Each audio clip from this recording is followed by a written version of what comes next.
ଆମର ଆଜି ସତ୍ୟନାରାୟଣ ପୂଜା ହେଉଛି କହୁନ। ଆମର ଆଜି ସତ୍ୟନାରାୟଣ ପୂଜା ହେଉଛି। ମୁଁ ହେଲି ସତ୍ୟ, ଇଏ ହେଲେ ନାରାୟଣ। ଆଜି ଆମର ସତ୍ୟନାରାୟଣ ପୂଜା। ଖୁଡ଼ି ଆଜି ଆମର କ'ଣ ହେଉଛି କହୁନ। ଇଏ ହେଲେ ଆମ ଖୁଡ଼ି। ଆମ ଖୁଡ଼ିଙ୍କୁ ରାତିରେ ପାରା ରୋଗ ହୁଏ, ସେ ଏମିତି ବସି ଘୁମାନ୍ତି। ଇଏ ହେଲା ପିହୁ, 1 ନମ୍ବର ହାରାମି।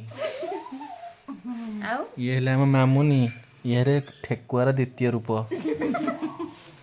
ଆଉ ଇଏ ଲୁଚୁଛନ୍ତି ଯେ, ଇଏ ଲୁଚୁଛନ୍ତି। ଆଉ ଇଏ ଆଙ୍କ ବିଷୟରେ ଟିକେ କୁହନ୍ତୁ। ଇଏ ଦେଖନ୍ତୁ ଯେ ଏପଟ ସେପଟେ ଦୌଡ଼ୁଛନ୍ତି। ଇଏ ହେଲେ ପିଶାଚୁଣୀ। ଆଉ ଆଙ୍କ ବିଷୟରେ ଟିକେ କୁହନ୍ତୁ। ଦେଖୁନ, ନା ଏପଟେ ଇଏ ହେଲେ ଆମ ଧର୍ମପତ୍ନୀ।